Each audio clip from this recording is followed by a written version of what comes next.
Hello friends, welcome back to my channel. मैं पिंकी आ गई हूँ आपके सामने ज्योतिष से जुड़े हुए उपाय और उनकी जानकारी लेकर।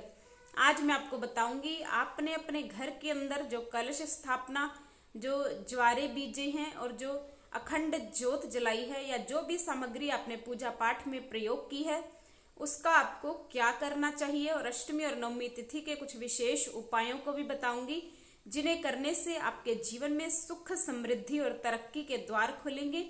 तो आइए जान लेते हैं। जानने से पहले मेरी वीडियो को लाइक, शेयर और चैनल को सब्सक्राइब कर दें और बेल नोटिफिकेशन दबाना बिल्कुल ना भूलें, जिससे आने वाली वीडियोस का आपको पहले से पता चल सके।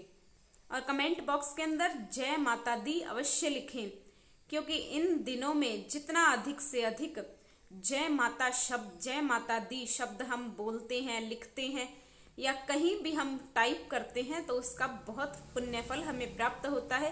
क्योंकि इन 9 दिनों के अंदर माता रानी धरती पर साक्षात निवास करती हैं और जो भी व्यक्ति सच्चे मन से माँ की आराधना करता है तो उसके जीवन में सुख, समृद्धि दौड़े हुए चले आते हैं। माता रानी का आशीर्वाद उसे प्राप्त होता है और उसके सारे कार्य बनते हुए चले जाते हैं। तो आइए जान लेते हैं। सबसे पहले जो आपने कलश स्थापना की है उसमें जो आप नारियल रखते हैं उसका आप क्या करें। देखिए, कुछ लोगों का ऐसा मानना है कि जो चढ़ाया हुआ नारियल है, क्योंकि वो हमने माता रानी को चढ़ा दिया, तो उस नारियल को प्रयोग नहीं करना चाहिए, घर में यूज नहीं करना चाहिए। तो कुछ लोग इसे नहर में विसर्जित कर देते हैं, जो चलता हुआ पानी होता है। कुछ लोग इसे मंदिर में चढ़ा देते हैं और कुछ लोग इसे बघार कर अपने घर में प्रसाद के रूप में कन्याओं को भी दे देते हैं और स्वयं भी ग्रहण कर लेते हैं।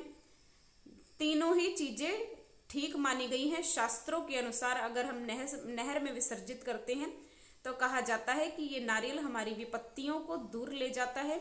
मंदिर में चढ़ा देते हैं तो हमने माता रानी को प्रसाद चढ़ा दिया, तो माता रानी हमसे प्रसन्न होती हैं। और अगर हमने अपने घर में प्रसाद के रूप में प्रयोग कर लिया, यानी हम कन्याओं को भी बांट देते हैं और स्वयं भी खा लेते हैं, तो वो माता रानी का भोग रूप में स्वीकार किया हुआ, यानी प्रसाद में लगाया हुआ नारियल होता है, भोग लगाया हुआ नारियल होता है, तो वो हमारे लिए प्रसाद बन जाता है।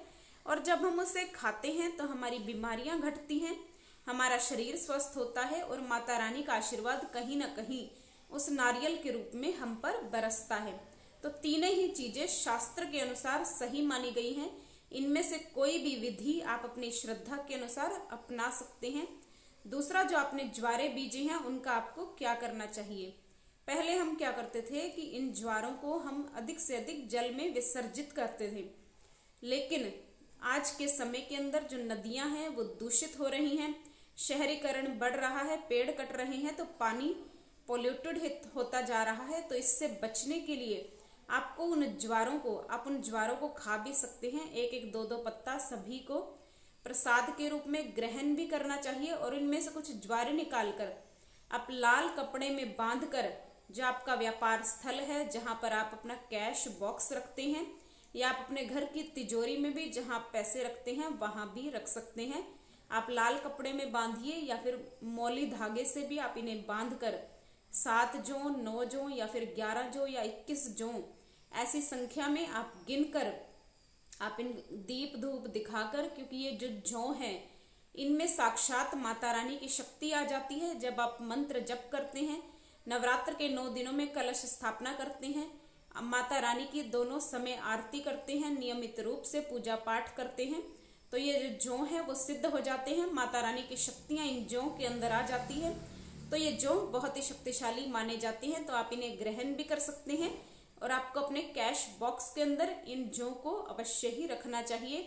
और उसके बाद जो बचे हुए जौ हैं, आप उनकी मिट्टी या रेती में आपने उगाए हैं, उन्हें अलग करके या ऊपर के जौ काट कर आप इन्हें गाय माता को भी खिला सकते हैं। इससे गाय माता का जो पेट भी भरेगा। और गाय माता को कामधेनु कहा गया है। ये साक्षात माँ दुर्गा की सेविका मानी जाती हैं। तो आप जब गाय माता को ये खिलाते हैं तो इससे भी माता रानी का आशीर्वाद आपके और आपके परिवार के ऊपर बरसता है।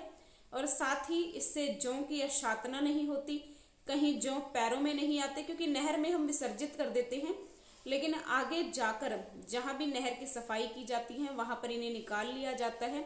और वहां पर इनकी साधना होती है और ये पैरों में आते हैं। अगर आपके आसपास गायें नहीं आती है तो आप इन्हें अपने घर के गमले में भी विसर्जित कर सकते हैं और उसके ऊपर आप कोई पौधा भी लगा सकते हैं। ऐसा करना भी बिल्कुल उपयुक्त माना जाता है। देखिए, समय के अनुसार हमें बदलना चाहिए और पानी को प्रदूषित होने से बचाना चाहिए। और जो कलश स्थापना करते हैं, काफी लोग उनके नीचे चावल रखते हैं, क्योंकि चावल रखना समृद्धि का प्रतीक माना जाता है।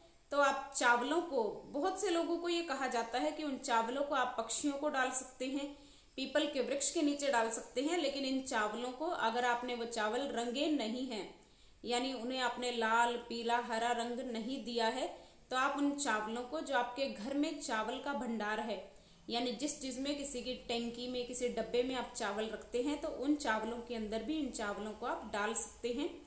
क्योंकि ये चावल, जैसे जैसे चावल हमारे घर में बनेंगे वैसे वैसे हमारी बीमारियां जो हैं वो दूर होंगी। क्योंकि इन चावलों के अंदर माता रानी का आशीर्वाद छिपा हुआ है। 9 दिन जो हमने कलश स्थापना की है, माता रानी की अखंड ज्योति जलाई है, तो उसमें माता रानी साक्षात रूप से हमारे घर में निवास करती हैं। तो उन चावलों को आप ग्रहण कर सकते हैं। जो आपके घर में चावल है उनमें आप ये सारे चावल मिला दीजिए और वो चावल आपके शरीर की बीमारियों को दूर करने में सहायता करेंगे। आपका शरीर धीरे धीरे स्वस्थ होना शुरू हो जाएगा। जो आपने अखंड ज्योत जलाई है उसमें जो घी बच जाता है, जो बत्ती बच जाती है, उसे आप अपने घर के गमले में भी विसर्जित कर सकते हैं। नहीं तो आप उससे, जो घी बचा हुआ है, आप उससे अपने शरीर की मालिश भी कर सकते हैं। लेकिन मालिश जो आपको करनी है वो नाभि से ऊपर के भाग की ही करनी है। नाभि से नीचे के भाग की मालिश इस घी से नहीं की जाती, क्योंकि ये घी पवित्र हो जाता है। अखंड ज्योत का घी है, साक्षात माता रानी का आशीर्वाद इस घी के अंदर बसा हुआ है। तो इस घी से मसाज करने पर आपकी बीमारियां दूर होंगी।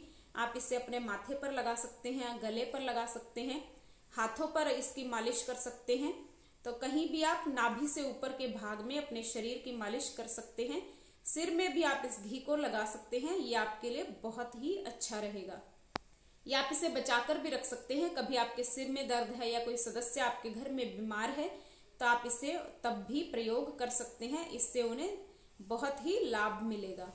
तो आइए जान लेते हैं अष्टमी तिथि और नवमी तिथि के एक विशेष उपाय के बारे में। अष्टमी और नवमी तिथि के दिन आपको किसी भी दुर्गा मंदिर के अंदर एक गुड़हल का या फिर एक गुलाब का पौधा अवश्य ही दान देना चाहिए। क्योंकि इस दिन, क्योंकि ये फूल जो है माता रानी के प्रिय पुष्प माने जाते हैं। जब आप गुलाब का फूल माता रानी को चढ़ाते हैं, गुड़हल का फूल चढ़ाते हैं, तो माता रानी आपसे प्रसन्न होती हैं और आपकी सभी मनोकामनाओं को पूरा करती हैं। और साथ ही जो भी व्यक्ति इस पौधे से फूल तोड़कर माता रानी को चढ़ा देगा तो उसका आधा पुण्य जब तक ये पौधा चलेगा तब तक आपको प्राप्त होगा। तो ये था विशेष उपाय। इस उपाय को करें और अपने जीवन के अंदर सुख, समृद्धि और शांति के द्वार खोलें। ऐसी मंगल भावना के साथ, जय गुरुदेव।